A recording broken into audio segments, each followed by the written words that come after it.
I still remember the first time I saw the empty space on the galactic map.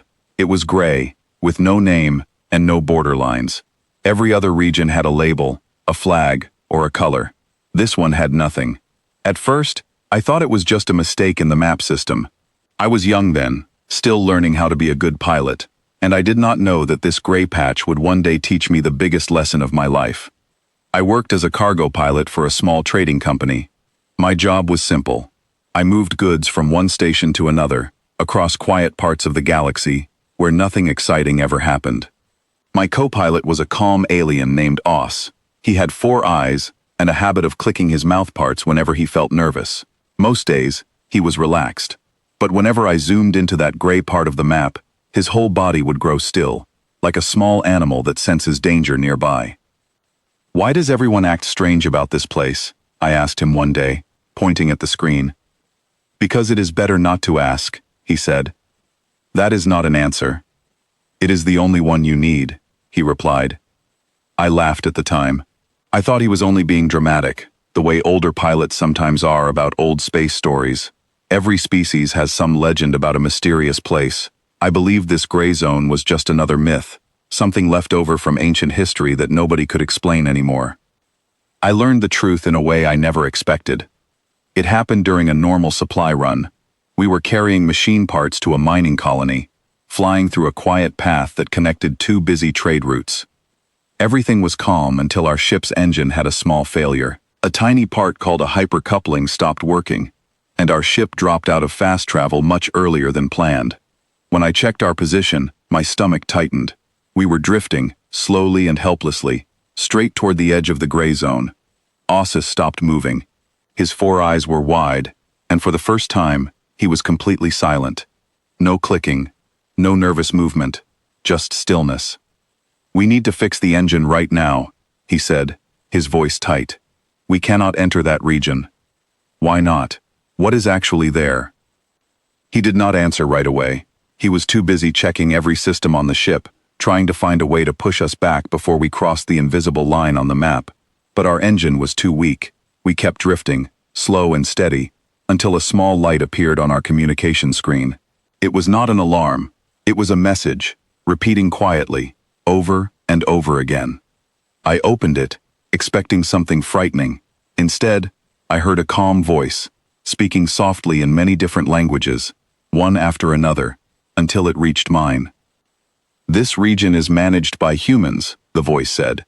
"If you are not human, we kindly suggest that you turn back. We will not force you to leave, and we will not chase you if you decide to enter. But please understand that once you are inside, any help you may need will not be guaranteed. This is simply how things are here. You may enter if you wish. The choice is yours." I stared at the screen, confused. That is it? That is the great warning everyone talks about? A polite message? Oss turned to me slowly. "You do not understand what this region means to them." "Then explain it to me," I said. He took a breath, the way people do when they are about to share something serious. A long time ago, before the peaceful trading system we know today, there were 3 powerful groups who wanted to take control of the human home cluster. It was rich in resources, and its location gave whoever owned it a huge advantage. The humans did not want to give it up, and a long and difficult struggle followed. For many years, nobody knew who would remain standing at the end. And who did? "The humans," Oss said quietly. "Only the humans." I felt a strange chill listening to him, not because the story was frightening, but because of the calm way he told it, as if it were something everyone simply understood but rarely spoke about out loud. "After everything settled," Oss continued, "many groups tried to convince the humans to share the region.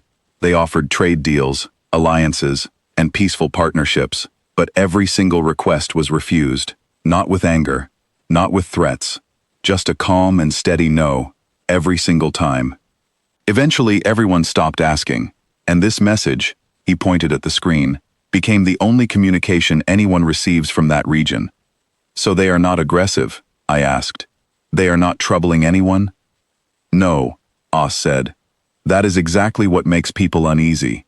If they were loud and threatening, we would understand them. We could predict them.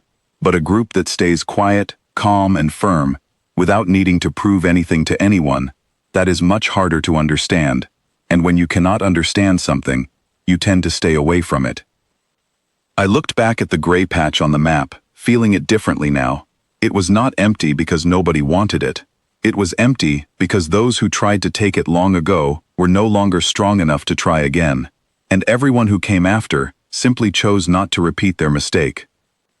Our engines slowly began to respond, and with careful effort, we managed to push ourselves away from the edge of the region, back into familiar space. Oss did not relax until the gray patch was far behind us on the screen. For the rest of the trip, neither of us spoke much. I kept thinking about the message, replaying its calm words in my mind. There was no anger in it, no pride, just quiet confidence, like someone who does not need to raise their voice to be taken seriously. Years passed, and I moved from cargo runs to captaining my own ship. I trained new pilots who were just as curious as I once was, and many of them would eventually notice that same gray zone on the map. They would ask the same questions I once asked Oss. Why does it have no name? Why does nobody go there? Why does everyone react so seriously about a place that never sends a single threat? I would always answer them the same way Oss once answered me, though I added a little more understanding, gathered slowly over the years. It is not fear of danger, I would tell them. It is respect. Respect for people who worked hard to keep what was theirs, and who never needed to boast about it afterward. They do not stop you from entering. They do not chase you if you leave. They simply tell you the truth, clearly and calmly, and let you decide for yourself. That kind of confidence is rare, and it makes people think twice before testing it. One day, a young pilot named Rhea asked me a question none of the others had asked before. "Captain, have you ever wanted to actually go inside, just to see what it looks like?" I paused, surprised by the question. In all my years of flying, I had never once considered entering on purpose. The very idea felt strange, almost disrespectful, like walking into someone's home without an invitation. "No," I said honestly, "I have never wanted to." "Why not? Aren't you curious?" "I am curious," I admitted. "But curiosity is not always a good enough reason to do something. Some places are not meant to be explored just because we want answers. Sometimes, respecting a boundary matters more than satisfying curiosity." Rhea thought about this for a moment, then nodded slowly. I could tell she understood, even if she did not fully agree yet. That is how understanding usually grows, though. Slowly, one thought at a time. Later that year, our trading route brought us near the edge of the gray region again. I stood at the front window of my ship, looking out at the quiet darkness beyond, thinking about everything Oss had told me long ago. I thought about the calm voice in that message, still repeating patiently, still offering the same simple choice to anyone who passed by. I thought about how strange it was that silence could feel more powerful than noise. Every other border in the galaxy had rules, arguments, treaties, and negotiations. This one had none of that. It simply existed, unchanged and unshaken, decade after decade.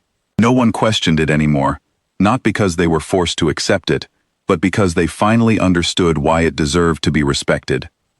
As my ship drifted quietly along the edge of that region, I whispered a small thought to myself, one I had carried since that very first moment with Oss. You do not argue with people who protected what was theirs, and never asked to be praised for it afterward. You simply respect the line they drew, and be thankful they only asked you to leave, instead of something worse. The gray patch stayed exactly where it always had been, calm and unlabeled, exactly as it should be. And every time I saw it on the map after that day, I no longer felt confused or nervous. Instead, I felt a strange kind of admiration, the same admiration Oss must have felt the very first time someone told him the story. Some places do not need names to be remembered. Some warnings do not need threats to be respected, and some silence says more than any words ever could. That gray patch remains there today, still unlabeled, still quiet, still patiently offering the same simple choice to every traveler who happens to pass by. Most choose to turn away, the same way Oss and I once did. A few, out of pure curiosity, choose to enter anyway. What happens to them afterward? Nobody really knows for certain, because those who enter rarely return with stories to share. But that mystery, more than anything else, is exactly why the region remains untouched. It is not because of fear alone, but because of the quiet respect that grew over many years, passed down from pilot to pilot, generation to generation, each one adding their own small piece of understanding to the story. And so, whenever a new pilot joins my crew and notices that strange gray patch for the first time, I tell them the same story I was once told, hoping they will understand it the way I eventually did, not as a warning meant to frighten them, but as a lesson about respect, patience, and the quiet strength of those who never needed to prove themselves loudly to anyone. Because sometimes, the most powerful message in the galaxy is the simplest one of all. We are here, we are calm, and we are not going anywhere.